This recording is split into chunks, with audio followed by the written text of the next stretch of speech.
Hello students, welcome to chapter number 9 hydrogen. આ ચેપ્ટરમાં last લેક્ચરમાં આપણે હાઇડ્રોજન એની બનાવટ વિશે ભણ્યા હતા. ઔદ્યોગિક ક્ષેત્રે અને પ્રયોગશાળામાં હાઇડ્રોજન કઈ રીતે બનાવી શકાય એ આપણે જોયું. આજનો આપણો નેક્સ્ટ ક્વેશ્ચન છે, ખૂબ જ અગત્યનો પ્રશ્ન. હાઇડ્રાઇડ સંયોજનો એટલે શું? હાઇડ્રાઇડ સંયોજનો એટલે શું તેના પ્રકારો સમજાવો. Okay.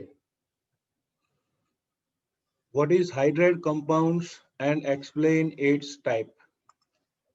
લખી નાખજો most IMP. ઓકે, તો બાળકો હાઇડ્રોજન એના સંયોજનો હાઇડ્રેટ્સ કહેવાય. ટાઇટલ જોઈને જ આપણને ખ્યાલ આવી જશે, પરંતુ એની વ્યાખ્યા લખવી હોય તો આપણે લખી શકીએ ડાયહાઇડ્રોજન. ડાયહાઇડ્રોજન એટલે કે H2. ઓકે, એ નિશ્ચિત પ્રક્રિયા પરિસ્થિતિમાં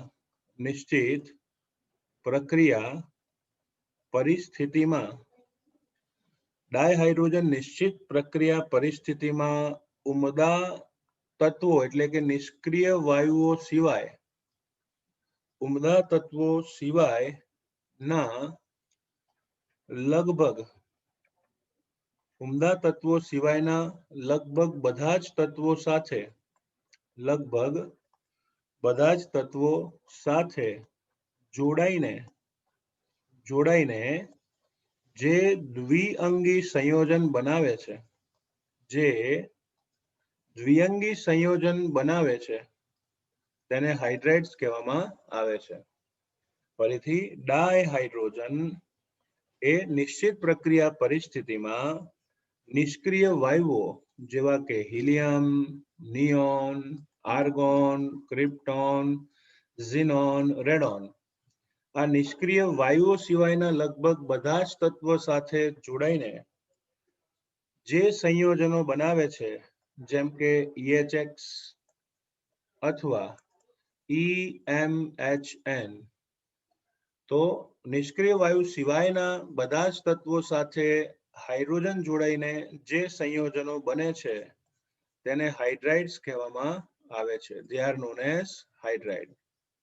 ઓકે, હાઇડ્રાઇડનું પહેલું સૂત્ર છે EHX, મતલબ તત્વ એક જ હોય અને હાઇડ્રોજન વધારે હોય. જેમ કે લખું છું CaH2, MgH2, AlH3, અથવા EMHN, એમાં લખીશું Al2H6, બરાબર, પછી B2H6. તો આમ દ્વિઅંગી હાઇડ્રેટ સંયોજનો બને તેને હાઇડ્રેટ્સ તરીકે ઓળખવામાં આવે છે. તમને ખ્યાલ હોવો જોઈએ દ્વિઅંગી એટલે શું? દ્વિઅંગી એટલે બે જ તત્વો ભેગા થઈને જો સંયોજનો બનાવે તો એને દ્વિઅંગી કહેવાય. તો ફરીથી, નિષ્ક્રિય વાયુ સિવાયના તત્વો નિશ્ચિત પ્રક્રિયા પરિસ્થિતિમાં હાઇડ્રોજન સાથે જોડાઈને જે સંયોજનો આપે છે, અણુસૂત્ર કયા આવે? EHX અથવા EMHM, તો એને હાઇડ્રાઇડ્સ તરીકે ઓળખવામાં આવે છે. ઓકે, આ હાઇડ્રાઇડ સંયોજનો એને 3 પ્રકારમાં વર્ગીકૃત કરીશું. આ હાઇડ્રાઇડ સંયોજનો એને 3 પ્રકારમાં વર્ગીકૃત કરવામાં આવે છે. સૌથી પહેલો પ્રકાર એ આવશે આયનીય હાઇડ્રાઇડ. ઓકે, અથવા તો એને કહેવાય ક્ષારીય હાઇડ્રાઇડ, અથવા તો એને કહેવાય લવણીય હાઇડ્રાઇડ. ઓકે, બીજો પ્રકાર જેનું નામ છે સહસંયોજક હાઇડ્રાઇડ, અથવા તો એને એવું પણ કહેવાય છે આણ્વીય હાઇડ્રાઇડ. ઓકે, ત્રીજા પ્રકારના હાઇડ્રાઇડ એને કહીશું ધાત્વીય હાઇડ્રાઇડ, અથવા બિન તત્વ યોગમિતીય હાઇડ્રાઇડ, ઓકે, અથવા આંતરાલીય હાઇડ્રાઇડ. ક્લિયર? 3 પ્રકારના હાઇડ્રાઇડ્સ તમને જોવા મળે. સૌથી પહેલો પ્રકાર આયનિક હાઇડ્રાઇડ, બીજું સહસંયોજક અને ત્રીજું ધાત્વીય હાઇડ્રાઇડ. ઓકે, તો વન બાય વન બધા જ હાઇડ્રાઇડ સંયોજનો વિશે આપણે ભણીશું. Let us see first type. પહેલા પ્રકારનું નામ છે આયનિક હાઇડ્રાઇડ અથવા ક્ષારીય હાઇડ્રાઇડ અથવા લવણીય હાઇડ્રાઇડ. લવણીય શબ્દ એક એન્ટ્રન્સ એક્ઝામિનેશનની બુકમાં છે, જે આપણે અહીંયા લઈ શકીએ.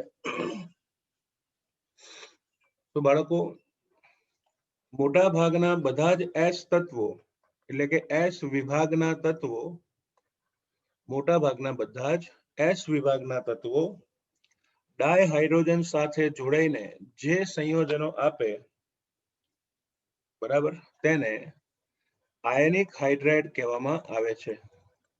ફરીથી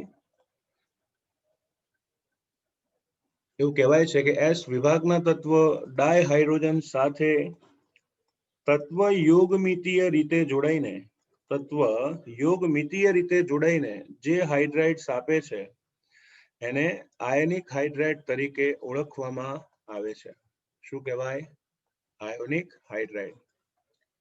તો આમ એસ વિભાગના તત્વ ડાયહાઇડ્રોજન સાથે જોડાઈ તત્વ યોગમિતીય રીતે જે હાઇડ્રાઇડ આપે તેને કહેવાય આયનિક હાઇડ્રાઇડ. આ તત્વ યોગમિતીય એટલે શું? What is called stoichiometric? તો તમને યાદ કરાવી દઉં. સમૂહ નંબર 1 અને સમૂહ નંબર 2 લઈએ. સમૂહ નંબર 1 ના તત્વ આવશે લિથિયમ, સોડિયમ, પોટેશિયમ, રૂબિડિયમ અને સીઝિયમ, એવી લખી શકાય. બીજા સમૂહમાં આવશે beryllium, magnesium, calcium, strontium, barium, radium. પહેલા સમૂહની સંયોજકતા 1 અને બીજા સમૂહની સંયોજકતા 2. તત્વ યોગમિતીય શબ્દ એટલા માટે વાપરીએ છીએ કે જેટલી કેપેસિટી હોય એટલા જ હાઇડ્રોજન જોડાય. જેમ કે પહેલો સમૂહ લઈએ તો આપશે LiH, NaH, KH, RBH. બીજું સમૂહ લઈએ તો આપશે BeH2, MgH2, CaH2, SrH2. એટલે આ એક ઇલેક્ટ્રોન હોય તો પછી એક જ હાઇડ્રોજન આવે. 2 ઇલેક્ટ્રોન હોય 2 હાઇડ્રોજન આવે. તો આમ પ્રથમ સમૂહ અને દ્વિતીય સમૂહ એની તત્વ યોગમિતિના આધારે બે પ્રકારના હાઇડ્રાઇડ જોવા મળે છે. પહેલો હાઇડ્રાઇડ MH, મહેન્દ્રસિંહ ધોની, અને MH2. ખ્યાલ આવી ગયો? એસ વિભાગના તત્વ હાઇડ્રોજન સાથે જોડાઈને જે હાઇડ્રાઇડ આપે તત્વ યોગમિતીય રીતે તેને કહેવાય આયનિક અથવા તો તત્વ યોગમિતીય હાઇડ્રાઇડ સંયોજનો. ક્લિયર? ઓકે. એની સાથે સાથે એવું કીધું છે કે પ્રમાણમાં હલકા હાઇડ્રાઇડ સંયોજનો જેવા કે લિથિયમ હાઇડ્રાઇડ, બેરિલિયમ હાઇડ્રાઇડ અને મેગ્નેશિયમ હાઇડ્રાઇડ. પ્રમાણમાં હલકા હાઇડ્રાઇડ જેવા કે lithium hydride, beryllium hydride, magnesium hydride, તેઓ થોડા ઘણા અંશે સહસંયોજક લાક્ષણિકતા ધરાવે છે. સહસંયોજક લાક્ષણિકતા ધરાવતા હોય છે. ફરીથી, પ્રમાણમાં હલકા હાઇડ્રાઇડ સંયોજનો જેવા કે લિથિયમ, બેરિલિયમ અને મેગ્નેશિયમ એ સહસંયોજક હાઇડ્રાઇડ્સ બનાવે છે. કેવા? સહસંયોજક. ઓકે. સહસંયોજક હાઇડ્રાઇડ્સ એટલે શું? આમાં કેવું હોય જુઓ. પહેલા સમૂહના તત્વો એમાં આવશે લિથિયમ, સોડિયમ, પોટેશિયમ, રૂબિડિયમ અને સીઝિયમ. બીજા સમૂહના તત્વોમાં આવશે બેરિલિયમ, મેગ્નેશિયમ, કેલ્શિયમ. હવે છે ને, જેનું કદ નાનું હોય ને એને ઇલેક્ટ્રોન પ્રત્યે આકર્ષણ વધુ હોય. નાનું કદ હોય ને તો કેન્દ્રથી ઇલેક્ટ્રોનનું અંતર ઓછું હોય એટલે આકર્ષણ કેવું? વધારે. તો પહેલા સમૂહનો ગુણધર્મ છે ઇલેક્ટ્રોનનું દાન કરવું, પણ આનું મન સંકુચિત છે લિથિયમનું. અહીંયા બેરિલિયમ અને મેગ્નેશિયમનું કદ નાનું છે, તો આ ત્રણ તત્વો એવા છે કે જે તત્વનું કદ નાનું હોવાથી નિયમ અનુસાર ઇલેક્ટ્રોન આપે ખરા, પરંતુ સહસંયોજક બંધ જેવી લાક્ષણિકતા એનો અનુભવ કરાવે. જેમ કે બે મિત્રો હતા. પહેલા મિત્રએ પોતે એના ફાધરે એને 2 વ્હીલર લઈ આપ્યું કે ભાઈ હવે તું 12th સાયન્સમાં આવીશ, બરાબર, તારો સમય બચવો ખૂબ જરૂરી છે, લે બેટા તું એક્ટિવા વાપર. તો એ મિત્ર હોશમાં ને હોશમાં ફોર્મમાં આવીને પોતાના મિત્રને કહેશે કે ભાઈ મારે એક્ટિવ આવી ગયું છે, તું તાર મારી સાયકલ વાપરજે, લે ચાવી. પણ પછી શું થાય, આપી તો દીધી ચાવી, પણ પાછું મન સંકુચિત હોય, તો સાયકલ આપવા છતાંય વારે ઘડીએ જઈને શું કે આ ચાવી આપને, મારી સાયકલની જરૂર છે, ચાવી આપને, મારી સાયકલની. કહેવાનો અર્થ એટલો છે કે એ વસ્તુ આપ્યા છતાં પણ જીવ એમાં જ રહે. એમ અહીંયા બી લિથિયમ, મેગ્નેશિયમ, બેરિલિયમનું નાનું કદ હોવાથી ઇલેક્ટ્રોન આપી બી દે, પણ છતાંય તેમનામાં સહસંયોજક લાક્ષણિકતા રહે, ઇલેક્ટ્રોન સેન્ટરમાં જ રહેવાના. તો આ હાઇડ્રાઇડ સંયોજનો જે હલકા છે તેઓ સહસંયોજક લાક્ષણિકતા ધરાવતા હોય છે. એટલું જ નહીં, બેરિલિયમ અને મેગ્નેશિયમના હાઇડ્રાઇડ બહુલક બંધારણ ધરાવે છે. બહુલક બંધારણ ધરાવે છે એટલે કે પોલિમેરિક બંધારણ ધરાવતા હોય છે. ઓકે, બેરિલિયમ અને મેગ્નેશિયમના હાઇડ્રાઇડ બહુલક બંધારણ ધરાવે છે. બહુલક એટલે શું? જુઓ, આ બેરિલિયમનો હાઇડ્રાઇડ છે BeH2, અત્રે બી બેરિલિયમનો હાઇડ્રાઇડ છે BeH2. આવા બે બેરિલિયમના હાઇડ્રાઇડ આમ તો છૂટા જ હોય, પરંતુ બેરિલિયમ અને હાઇડ્રોજન એકબીજા સાથે જોડાઈને સેતુ બંધારણ આપે છે. શું આપે? સેતુ બંધારણ. સેતુ બંધારણ એટલે એકનો બેરિલિયમ બીજાના હાઇડ્રોજન સાથે ચોરી ચોરી, ચુપકે ચુપકે, આ રીતે નિર્બળ આકર્ષણ બળથી જોડાય. એટલે હોય તો અલગ જ, પરંતુ ભેગા હોવાનો ઢોળ કરે. તો આ પ્રકારના બંધારણને પોલિમર બંધારણ કહેવાય. ઓકે, બે અણુઓ ભેગા થાય તો લખાય BeH2 ટ્વાઇસ. 5 અણુ ભેગા થાય તો BeH2 5 ટાઈમ્સ. આમ બેરિલિયમ અને મેગ્નેશિયમ એના હાઇડ્રાઇડ સંયોજનો બહુલક બંધારણ ધરાવતા હોય છે. ઓકે, એની સાથે સાથે ઘન અવસ્થામાં આ હાઇડ્રાઇડ સંયોજનો એ સ્ફટિકમય,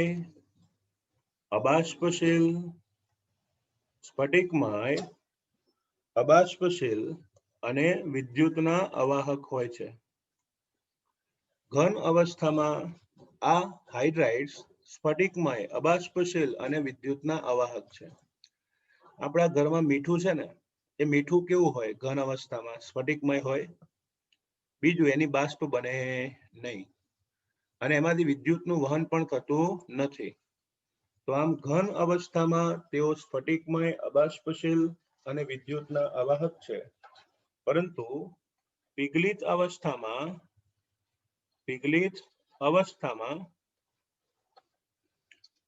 અવસ્થામાં આ હાઇડ્રાઇડ સંયોજનો એ વિદ્યુતનું વહન કરે છે.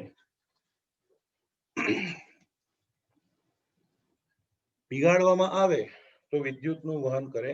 એટલું જ નહીં, તેમનું વિદ્યુત વિભાજન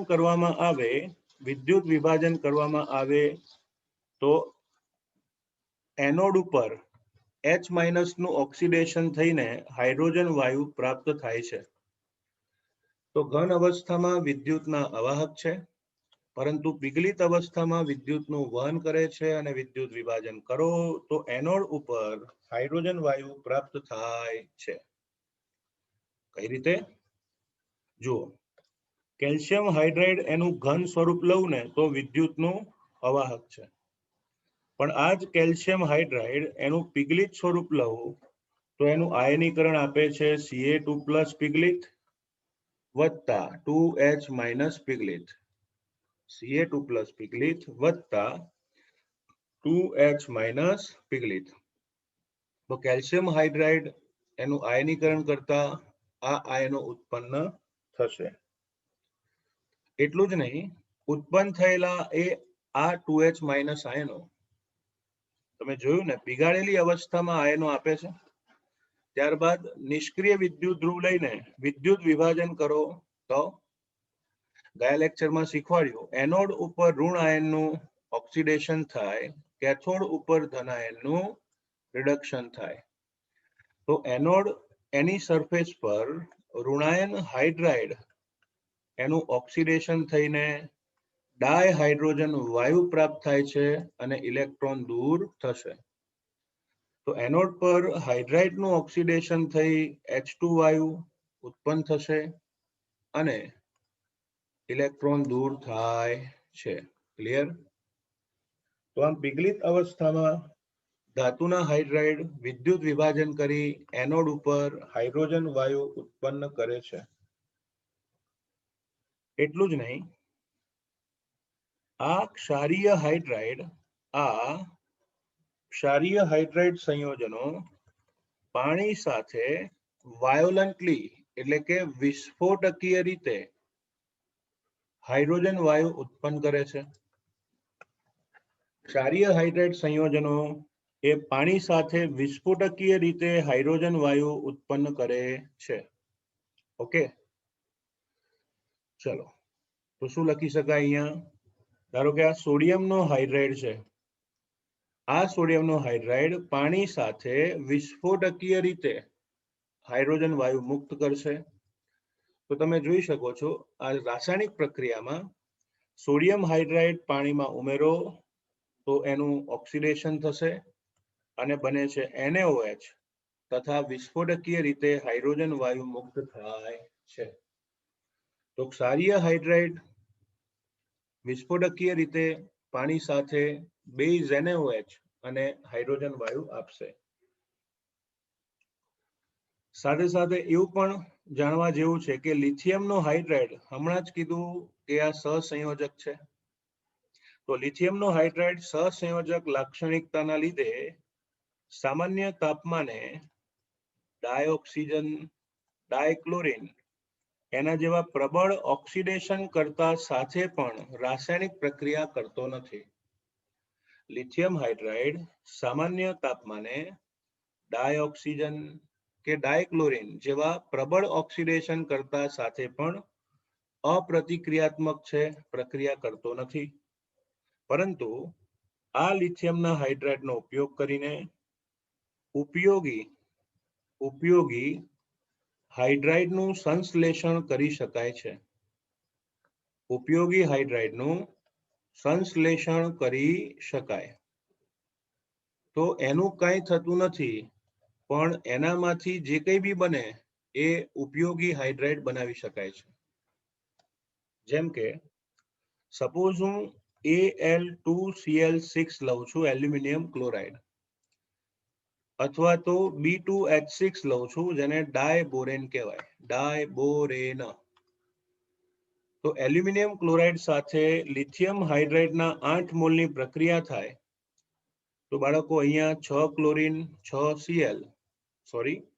6 ક્લોરીન 6 લિથિયમ બનાવશે 6 LiCl. Okay, lithium chloride. હવે 8 માંથી 6 લિથિયમ વપરાયા તો વધ્યા 2, તો લખીશું 2 Li.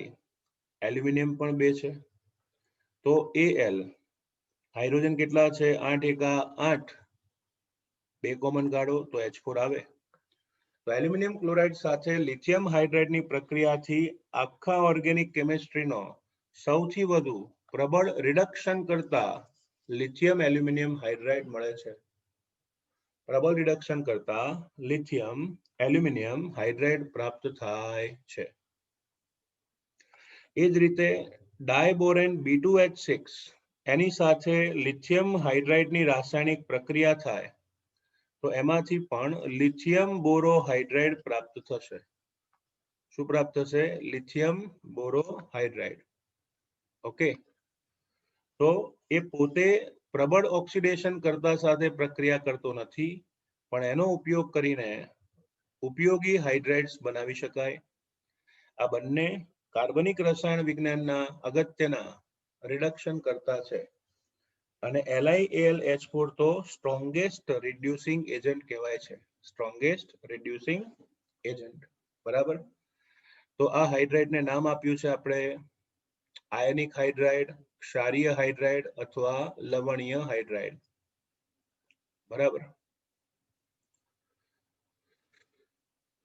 એક વખત આપણે જોઈ લેવું જોઈએ, ફરીથી વ્યાખ્યા લખવાની કે સમૂહ S વિભાગના તત્વ સાથે હાઇડ્રોજન જોડાય તો આ હાઇડ્રાઇડ કહેવાય. તે તત્વ યોગમિતીય છે કારણ કે અણુસૂત્ર નિશ્ચિત છે. પછી હલકા હાઇડ્રાઇડ સહસંયોજક છે, આયોનિક નથી. બેમક છે એના હાઇડ્રાઇડ પોલિમેરિક બંધારણ બહુલક સ્વરૂપે હોય છે. ઘન અવસ્થામાં સ્ફટિકમય અબાષ્પશીલ અને અવાહક. પીગલિત અવસ્થામાં વિદ્યુત વિભાજન થઈ શકે. એનોડ ઉપર હાઇડ્રોજન વાયુ મુક્ત કરે છે. વિસ્ફોટકીય રીતે પાણી સાથે હાઇડ્રોજન આપે અને LiH ની વાત કરી એ એડ કરી દેવાની, બરાબર. ચલો, બીજા પ્રકારનો હાઇડ્રાઇડ એને કહીશું સહસંયોજક. સહસંયોજક અથવા આણ્વીય હાઇડ્રાઇડ. ઓકે, સહસંયોજક અથવા આણ્વીય હાઇડ્રાઇડ.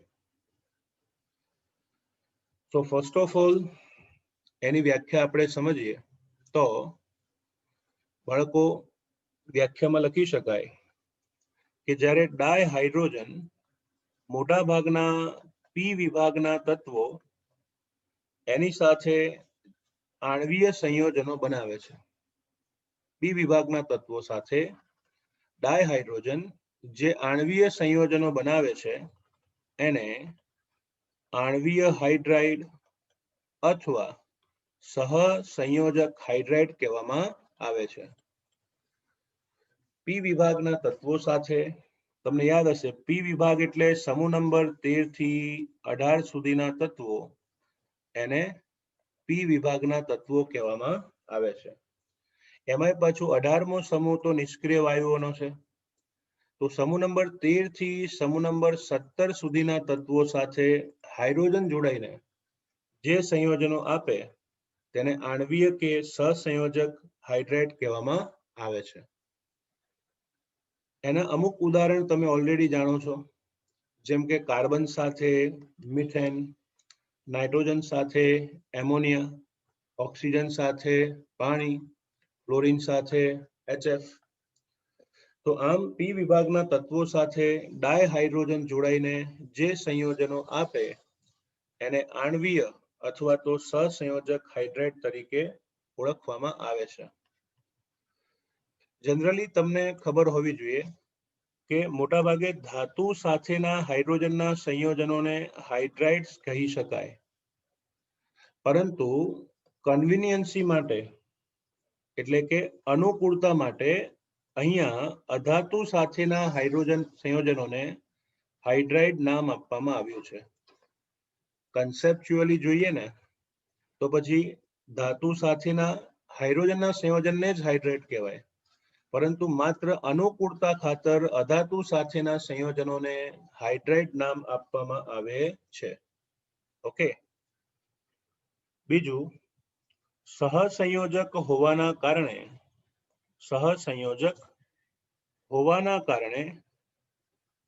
આ સંયોજનો એ બાષ્પશીલ હોય છે. સહસંયોજક લાક્ષણિકતા હોવાના કારણે આ સંયોજનો બાષ્પશીલ હોય છે. તમે જોયું આયોનિક સંયોજનો બાષ્પશીલ નથી. આગળ જોયું તમે કે ઘન અવસ્થામાં આયોનિક હાઇડ્રાઇડ સંયોજનો અબાષ્પશીલ છે. એનું કારણ શું?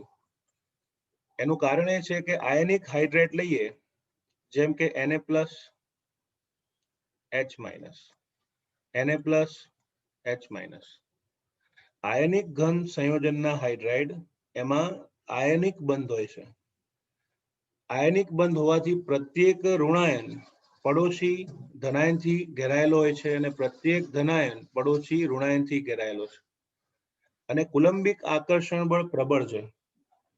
એટલે આયોનિક હાઇડ્રેટ સંયોજનમાં અણુ વચ્ચેનું આકર્ષણ એટલું બધું વધારે છે કે એ સહેલાઈથી બાષ્પાયન પામતા નથી, એટલે કે અબાષ્પશીલ છે.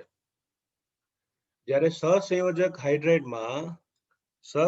હાઇડ્રેટમાં જેમ કે હું એક અણુ લઉં છું પાણી HOH, તો આવા સહસંયોજક હાઇડ્રેટમાં અણુ વચ્ચે કુલંબિક આકર્ષણ બળ નથી. સહસંયોજક હાઇડ્રેટમાં અણુ વચ્ચે કુલંબિક આકર્ષણ નથી, તેમની વચ્ચે વાન્ડરવાલ્સ આકર્ષણ બળ છે. વાન્ડરવાલ્સ, તો કુલંબિક બળ કરતા વાન્ડરવાલ્સ બળ ઓછું પ્રબળ, અને એટલા જ માટે બાષ્પ સહેલાઈથી બને, એટલે આવા હાઇડ્રેટ સંયોજનો બાષ્પશીલ હોય છે. જેમ કે એમોનિયા વાયુ જ છે, પાણી બાષ્પશીલ પ્રવાહી છે. એટલે યાદ રાખજો, સહસંયોજક બંધ હોવાના કારણે તેઓ બાષ્પશીલ સંયોજનો હોય છે. તો ટૂંકમાં વ્યાખ્યા યાદ રાખીશું કે પી વિભાગના તત્વો ડાયહાઇડ્રોજન સાથે જોડાઈને જે સંયોજનો આપે તેને આણ્વીય હાઇડ્રેટ્સ કહેવામાં આવે છે. તેઓ અધાતુના હોવા છતાં પણ હાઇડ્રેટ તરીકે ઓળખાય છે. સહસંયોજક હોવાના લીધે બાષ્પશીલ હોય છે. ઓકે. આણ્વીય હાઇડ્રેટ સંયોજનોને તેમના લુઈસ બંધારણમાં આવેલા ઇલેક્ટ્રોન અને બંધની સાપેક્ષ સંખ્યાને આધારે, ઓકે, લુઈસ બંધારણમાં ઇલેક્ટ્રોન અને બંધની સાપેક્ષ સંખ્યાને આધારે વર્ગીકરણ કરવામાં આવે તો લુઈસ બંધારણમાં ઇલેક્ટ્રોન અને બંધની સાપેક્ષ સંખ્યાના આધારે વર્ગીકરણ કરો તો 3 પ્રકારના હાઇડ્રાઇડ્સ જોવા મળે છે. પહેલું, ઇલેક્ટ્રોનની ઉણપવાળા હાઇડ્રાઇડ, પહેલો પ્રકાર. બીજો પ્રકાર, ઇલેક્ટ્રોન પરિશુદ્ધ હાઇડ્રાઇડ, અને ત્રીજો પ્રકાર એને કહીશું ઇલેક્ટ્રોન ધનિક હાઇડ્રાઇડ. ઓકે. તો લુઈસ બંધારણમાં ઇલેક્ટ્રોનની સંખ્યા અને બંધની સંખ્યાની સાપેક્ષતાના આધારે 3 પ્રકારના હાઇડ્રાઇડ્સમાં વર્ગીકૃત થાય છે. ઇલેક્ટ્રોનની ઉણપવાળા હાઇડ્રાઇડ, ઇલેક્ટ્રોન પરિશુદ્ધ હાઇડ્રાઇડ, ઇલેક્ટ્રોન ધનિક હાઇડ્રાઇડ. ઓકે. તો એમાં સૌથી પહેલું જોઈશું ઇલેક્ટ્રોનની ઉણપવાળા હાઇડ્રાઇડ.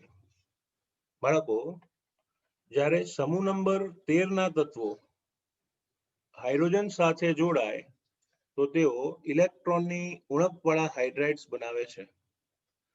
સમૂહ નંબર 13 ના તત્વો હાઇડ્રોજન સાથે જોડાય તો તેઓ ઇલેક્ટ્રોનની ઉણપવાળા હાઇડ્રાઇડ્સ બનાવે છે. જ્યારે સમૂહ નંબર 14 ના તત્વો હાઇડ્રોજન સાથે જોડાઈને જે હાઇડ્રાઇડ આપે એને ઇલેક્ટ્રોન પરિશુદ્ધ કહેવાય, અને સમૂહ નંબર 15, 16 અને 17 એના તત્વો હાઇડ્રોજન સાથે જોડાઈને જે હાઇડ્રાઇડ્સ આપે તેને ઇલેક્ટ્રોન ધનિક હાઇડ્રાઇડ તરીકે ઓળખવામાં આવે છે. ખ્યાલ આવી ગયો? ઓકે. સમૂહ નંબર 13 ના તત્વો, એના એક્ઝામ્પલ્સ તમને આપું છું: બોરોન, એલ્યુમિનિયમ, ગેલિયમ, ઇન્ડિયમ અને થેલિયમ. 13મા સમૂહની સંયોજકતા 3 હોય છે. સંયોજકતા કેટલી હોય? 3. તો 3 બંધ બનાવીને હાઇડ્રાઇડ બને BH3, AlH3, GaH3, InH3, TlH3. બરાબર. જનરલી BH3 છે ને એ દ્વિઅણુ સ્વરૂપે હોવાથી લખાય છે B2H6. આ BH3 છે ને એને 2 વડે ગુણો તો શું બને? B2H6. તો બોરોનનો હાઇડ્રાઇડ દ્વિઅણુ તરીકે વર્તે છે, B2H6. તો કેમ આમને ઇલેક્ટ્રોનની ઉણપવાળા હાઇડ્રાઇડ કહેવાય? એનું કારણ આપણે સમજવા પ્રયત્ન કરીએ તો હું ઉદાહરણ લઉં છું AlH3 નું, બરાબર. હવે જુઓ, એલ્યુમિનિયમ 13મા સમૂહનું તત્વ છે, બરાબર. તો એની સંયોજકતા 3 આવે. ઓકે, તો એ એલ્યુમિનિયમ 3 હાઇડ્રોજન સાથે 3 સહસંયોજક બંધથી જોડાય છે. એલ્યુમિનિયમ 3 હાઇડ્રોજન સાથે 3 સહસંયોજક બંધથી જોડાય છે. હવે તમે જ વિચાર કરો, એની પાસે 3 ઇલેક્ટ્રોન હતા, 3 બંધમાં વપરાઈ ગયા. એનું લુઈસ બંધારણ જુઓ તો ઇલેક્ટ્રોન કેટલા આવશે? 1 2 3 4 5 6. તો આ એલ્યુમિનિયમ હાઇડ્રાઇડમાં 3 ઇલેક્ટ્રોન 3 બંધ બનાવી યુગ્મ બનીને 6 ઇલેક્ટ્રોનમાં ફેરવાશે. એલ્યુમિનિયમના બધા જ ઇલેક્ટ્રોન વપરાઈ ગયા. એલ્યુમિનિયમના બધા જ ઇલેક્ટ્રોન વપરાઈ ગયા, છતાં પણ લુઈસ બંધારણ પ્રમાણે અષ્ટક પૂરું થતું નથી. બરાબર, બધા જ ઇલેક્ટ્રોન બંધમાં વપરાયા પણ અષ્ટક પૂર્ણ થતું નથી. તો પછી આવા AlH3BH3 વાળા અણુઓ એ બહારથી ઇલેક્ટ્રોન મેળવવાની ફિરાકમાં હોય. આવા અણુઓ એ બેઝ પાસેથી બહારથી ઇલેક્ટ્રોન મેળવવાની વૃત્તિ ધરાવતા હોય છે. અષ્ટક તો પૂરું કરવું જ પડે, પણ અહીંયા બજેટમાં અષ્ટક પૂરું થતું નથી. તો બહારના બેઝમાંથી ઇલેક્ટ્રોન મેળવવાની વૃત્તિ હોય, અને એટલા જ માટે એમને નામ આપ્યું ઇલેક્ટ્રોનની ઉણપવાળા હાઇડ્રાઇડ. ફરીથી, એમના લુઈસ બંધારણમાં અષ્ટક પૂર્ણ ન થવાથી બહારથી ઇલેક્ટ્રોન યુગ્મ મેળવવાની વૃત્તિ હોય, એટલે એને ઇલેક્ટ્રોનની ઉણપવાળા હાઇડ્રાઇડ કહેવાય. બરાબર, ખ્યાલ આવ્યો કે નહીં? ઇલેક્ટ્રોનની ઉણપવાળા હાઇડ્રાઇડ. અને ઇલેક્ટ્રોનની ઉણપ છે, બહારથી ઇલેક્ટ્રોન મેળવે છે, અને એટલા જ માટે તેઓ લુઈસ એસિડની જેમ વર્તે છે. લુઈસ એસિડની જેમ વર્તે છે. તો આ હાઇડ્રાઇડ સંયોજનોને ટપુ કે પાપા હાઇડ્રાઇડ કહેવાય. શું કહેવાય? ટપુ કે પાપા હાઇડ્રાઇડ. કેમ ખબર છે? પાકો બંધ બનાવવા છતાં પણ બહારથી ઇલેક્ટ્રોન મેળવવાની વૃત્તિ હોય, તો આવા હાઇડ્રાઇડને શું કહેવાય? સમજી ગયા ને? તો લુઈસ એસિડની જેમ વર્તે છે. ચલો, બીજો પ્રકાર છે ઇલેક્ટ્રોન પરિશુદ્ધ હાઇડ્રાઇડ. ઇલેક્ટ્રોન પરિશુદ્ધ હાઇડ્રાઇડ એટલે સમૂહ નંબર 14 ના તત્વો જેવા કે કાર્બન, સિલિકોન, જર્મેનિયમ, ટીન અને લેડ.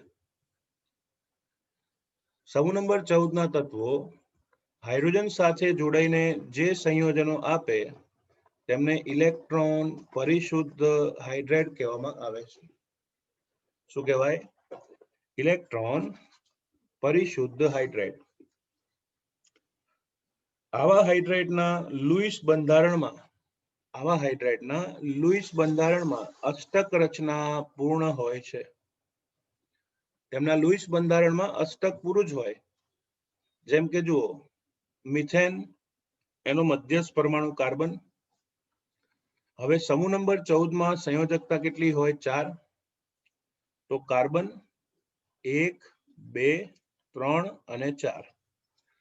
પ્રત્યેક કાર્બન એક હાઇડ્રોજન સાથે જોડાઈને 4 સહસંયોજક બંધનું નિર્માણ કરે છે. તો મિથેન, સિલેન કે જર્મેનિયમ હાઇડ્રાઇડ હોય કે ટીન હાઇડ્રાઇડ, આ બધા જ હાઇડ્રાઇડમાં 4 ઇલેક્ટ્રોન 4 સહસંયોજક બંધમાં ભાગ લઈ જોડકું બનાવશે. તો આમ કાર્બનની અષ્ટક રચના પૂરી થઈ ગઈ ને, અને એટલા જ માટે નામ આપ્યું છે ઇલેક્ટ્રોન પરિશુદ્ધ હાઇડ્રાઇડ. શું આવશે? ઇલેક્ટ્રોન પરિશુદ્ધ હાઇડ્રાઇડ. એટલે કે ઇલેક્ટ્રોન બજેટમાં જ છે, અષ્ટકથી ઓછા પણ નથી અને અષ્ટકથી વધારે પણ નથી. એને ઇલેક્ટ્રોન પરિશુદ્ધ હાઇડ્રાઇડ કહેવામાં આવે છે. આ હાઇડ્રાઇડ સંયોજનોમાં sp3 સંકરણ થવાથી આકાર સમચતુષ્ફલકીય જોવા મળશે. કેવો આકાર જોવા મળે? સમચતુષ્ફલકીય. ઓકે, ચલો. એના પછી નેક્સ્ટ ટાઈપ ઓફ હાઇડ્રાઇડ છે ઇલેક્ટ્રોન ધનિક હાઇડ્રાઇડ, એટલે વધારે પડતા ઇલેક્ટ્રોન ધરાવતા હાઇડ્રાઇડ સંયોજનો. એમાં આપણે જોઈશું સમૂહ નંબર 15, સમૂહ નંબર 16, સમૂહ નંબર 17. સમૂહ નંબર 15, 16 અને 17 ના તત્વો હાઇડ્રોજન સાથે જોડાઈને જે હાઇડ્રાઇડ સંયોજનો આપે તેને ઇલેક્ટ્રોન ધનિક હાઇડ્રાઇડ તરીકે ઓળખવામાં આવે છે. ઇલેક્ટ્રોન ધનિક હાઇડ્રાઇડ. સમૂહ નંબર 15 ના તત્વ આવશે નપ્પા સબ બી. સમૂહ 16 માં લખીશું ઓસેટેપો. સમૂહ નંબર 17 માં આવે ફૂલ, કલી, બહાર, આઈ. સ્વયં વિચાર કરો. સમૂહ નંબર 15 ના તત્વમાં સંયોજકતા 5 હશે. અષ્ટકમાં 3 જ ઇલેક્ટ્રોન ખૂટે છે, તો 3 હાઇડ્રોજન જોડાઈને આપશે NH3, PH3, ASH3, SbH3. સમૂહ નંબર 16 ના તત્વની સંયોજકતા 6 હોય ઓક્સિજન સમૂહમાં. અષ્ટકમાં 2 જ ઇલેક્ટ્રોન ખૂટે, તો સૂત્ર બનશે H2O, H2S, H2Se, H2T. ત્યારબાદ સમૂહ નંબર 17 ના તત્વમાં સંયોજકતા કેટલી છે? 7. તો અષ્ટકમાં 1 જ ઇલેક્ટ્રોન ખૂટતો હોવાથી એક હાઇડ્રોજન જોડાઈ બનશે HF, HCl, HBr અને HI. તો સમૂહ નંબર 15, 16, 17 ના તત્વો હાઇડ્રોજન સાથે જોડાઈને જે હાઇડ્રાઇડ્સ બનાવે તેને ઇલેક્ટ્રોન ધનિક હાઇડ્રાઇડ તરીકે ઓળખવામાં આવે છે. આવા હાઇડ્રાઇડ સંયોજનો અબંધકારક ઇલેક્ટ્રોન યુગ્મ ધરાવતા હોય છે. They having lone pair મતલબ અબંધકારક ઇલેક્ટ્રોન યુગ્મ. કઈ રીતે? જુઓ, વાત કરીએ આપણે એમોનિયાની. તો એમોનિયામાં નાઇટ્રોજનની સંયોજકતા 5 હોય. નાઇટ્રોજનની સંયોજકતા કેટલી હોય? 5. એ 5 માંથી 3 ઇલેક્ટ્રોન બંધમાં વપરાય, તો પછી એક ઇલેક્ટ્રોન યુગ્મ બાકી રહેશે. તો આ અબંધકારક યુગ્મ એમોનિયામાં જોવા મળ્યું. ચલો, એ જ રીતે હું ઓક્સિજનની વાત કરું તો ઓક્સિજન 16મા સમૂહનું તત્વ હોવાથી એની સંયોજકતા 6 આવે. એ 2 હાઇડ્રોજન સાથે જોડાઈ જાય તો 4 ઇલેક્ટ્રોન વધવાથી 2 અબંધકારક ઇલેક્ટ્રોન યુગ્મ જોવા મળશે. તમે જોયું કે ઓક્સિજનની સંયોજકતા કેટલી હતી? 6. એમાંથી 2 બંધમાં વપરાયા અને 2 યુગ્મ બાકી રહેશે. એ જ રીતે હું HF ની વાત કરું તો ફ્લોરિન પરમાણુ ક્રમાંક 9 હોવાથી સંયોજકતા 7. એ ફ્લોરિન અષ્ટક પૂરું કરવા એક બંધ બનાવશે, તો 7 માંથી 1 ઇલેક્ટ્રોન વપરાય અને 3 અબંધકારક યુગ્મ બાકી રહેશે. તો આવા હાઇડ્રાઇડ સંયોજનોમાં બંધ બનાવવા ઉપરાંત એક્સ્ટ્રા ઇલેક્ટ્રોન યુગ્મ પણ હાજર હોય છે, એટલે તેને ઇલેક્ટ્રોન ધનિક હાઇડ્રાઇડ કહેવામાં આવે છે. શું કહીશું? ઇલેક્ટ્રોન ધનિક હાઇડ્રાઇડ. આ હાઇડ્રાઇડ સંયોજનો બાળકો લુઈસ બેઝની જેમ વર્તે છે.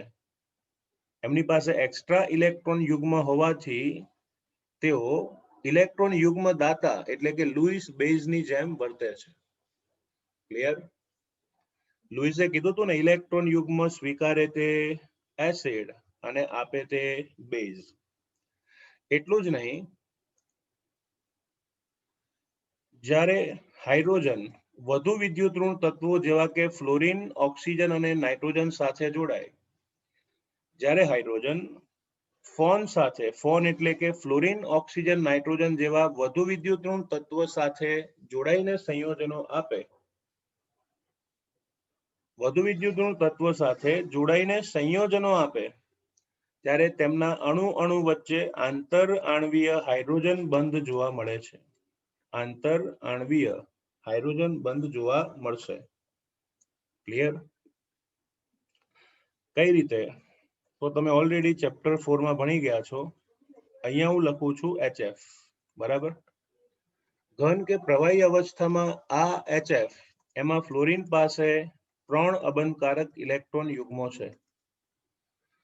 તો એકનો હાઇડ્રોજન બીજાના ફ્લોરિન સાથે ચોરી ચૂપકે આ આકર્ષણ બળથી જોડાય તેને હાઇડ્રોજન બંધ કહે છે.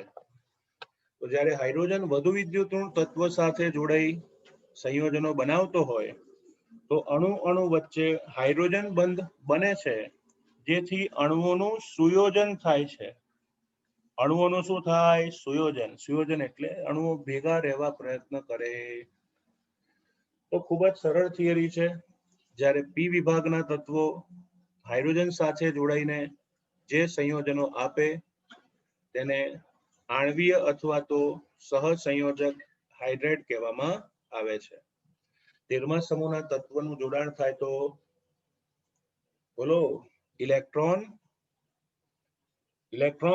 ઉણપ. એક્ઝેક્ટ 14મો સમૂહ હોય તો પરિશુદ્ધ અને 15, 16, 17 સમૂહ હોય તો ઇલેક્ટ્રોન ધનિક હાઇડ્રેટ તરીકે ઓળખીશું. બરાબર. ચલો ત્યારબાદ આગળ વધીએ છીએ નેક્સ્ટ પ્રોબ્લેમ મતલબ નેક્સ્ટ ટાઈપ, એને કહીશું ધાત્વિય હાઇડ્રાઇડ અથવા બિન તત્વ યોગમિતીય હાઇડ્રાઇડ અથવા બીજું એક નામ છે આંતરાલીય હાઇડ્રાઇડ. ઓકે, ધાત્વિય હાઇડ્રાઇડ, બિન તત્વ યોગમિતીય હાઇડ્રાઇડ અને આંતરાલીય હાઇડ્રાઇડ. ઓકે, તો બહુ સિમ્પલ વ્યાખ્યા છે, યાદ રાખીશું કે મોટા ભાગે ડી અને એફ વિભાગના તત્વ ડાયહાઇડ્રોજન સાથે જોડાઈને જે હાઇડ્રેટ સંયોજનો આપે તેને ધાત્વિય અથવા બિન તત્વ યોગમિતીય કે આંતરાલીય હાઇડ્રેટ કહે છે. ફરીથી વ્યાખ્યા શું આવે? ડી અને એફ વિભાગના તત્વો ડાયહાઇડ્રોજન સાથે જોડાઈ જે હાઇડ્રેટ સંયોજનો આપે તેને ધાત્વિય હાઇડ્રેટ કહેવામાં આવે છે. ડી વિભાગના તત્વોમાં તમને ખ્યાલ હશે સમૂહ નંબર 3 થી 12 એટલે કે ડી વિભાગના તત્વો, અને ડી વિભાગની નીચે જે આવે એને શું કહેવાય? એફ વિભાગના તત્વો. એમાં પણ કહેવાય છે કે સમૂહ નંબર 7, 8, 9 ના તત્વો હાઇડ્રાઇડ સંયોજનો બનાવતા નથી. સમૂહ નંબર 7, 8, 9 ના તત્વો હાઇડ્રાઇડ્સ બનાવતા જ નથી. એટલું જ નહીં, સમૂહ નંબર 6 એમાં માત્ર ક્રોમિયમ જ હાઇડ્રાઇડ બનાવે છે અને એનો બી એક જ પ્રકાર છે બાળકો, CrH. તો સમૂહ નંબર 6 માં માત્ર ક્રોમિયમ જ હાઇડ્રાઇડ બનાવે છે અને એનું અણુસૂત્ર આવશે CrH, ક્રોમિયમ હાઇડ્રાઇડ. ઓકે, એટલું જ નહીં, હાઇડ્રાઇડ સંયોજનો એ ઉષ્મા અને વિદ્યુતના સુવાહક છે. તેઓ ઉષ્મા અને વિદ્યુતના સુવાહક છે. હાઇડ્રાઇડ સંયોજનો ઉષ્મા અને વિદ્યુતના સુવાહક છે, પરંતુ તેમની વાહકતા જનક તત્વો કરતા ઓછી છે. ફરીથી, હાઇડ્રાઇડ સંયોજનો એ ઉષ્મા અને વિદ્યુતના સુવાહક છે. They are good conductor of heat and electricity. પણ તેમની વાહકતા એ જનક તત્વો કે મૂળભૂત તત્વો કરતા ઓછી જોવા મળે છે. ખ્યાલ આવ્યો કે નહીં? ઓકે, એની સાથે સાથે તમને એવું પણ કીધું છે કે આયનીય હાઇડ્રાઇડ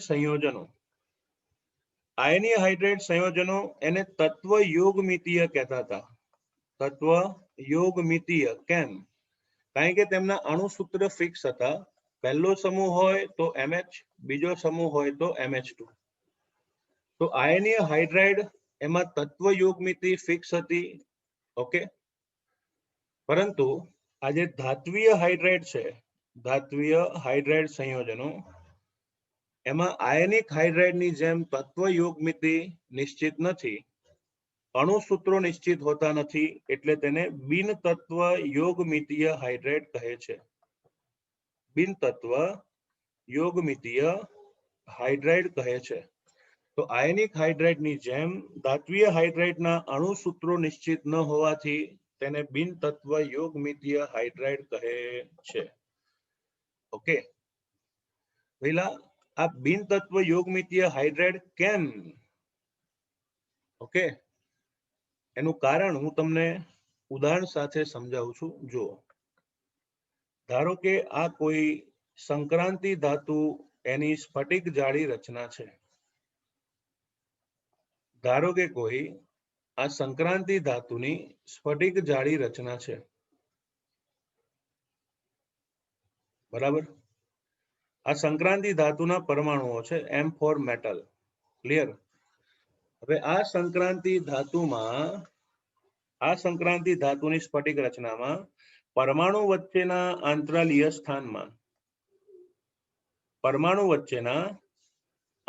સ્થાનમાં નાના કદના હાઇડ્રોજન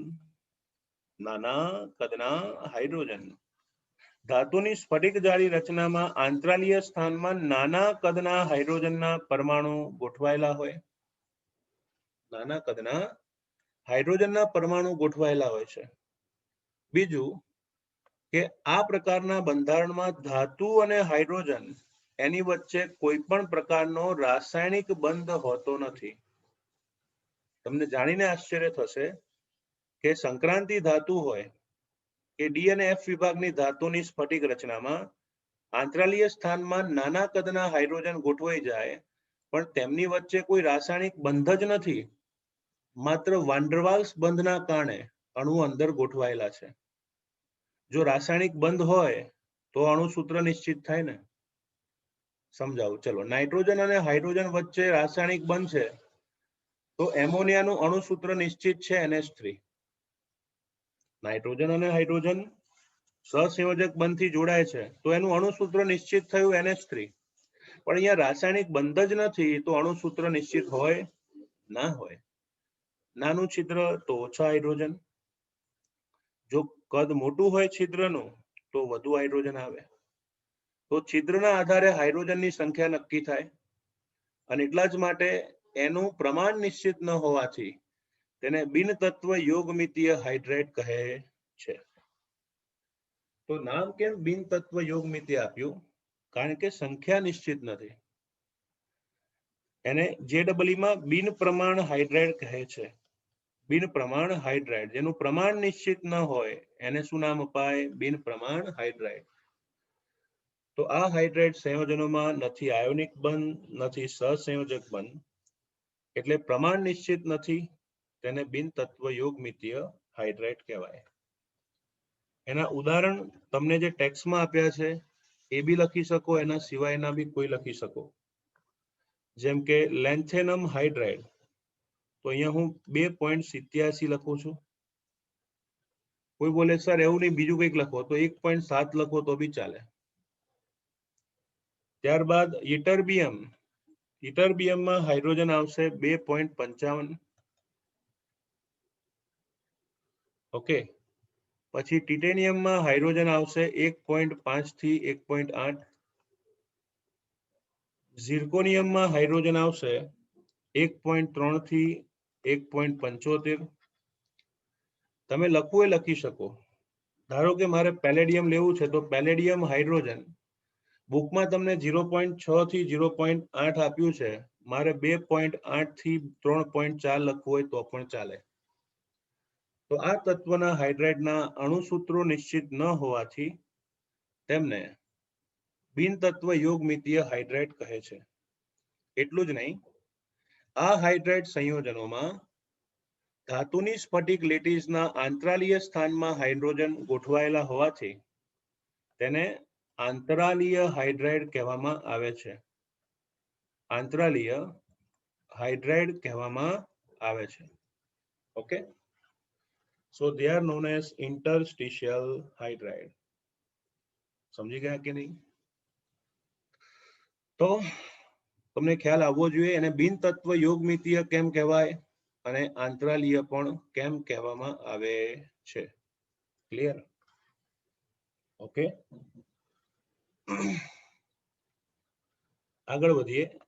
નિકલ, પેલેડિયમ, સીરિયમ અને એક્ટિનિયમ, એને કહીશું નહીં પડશે એક.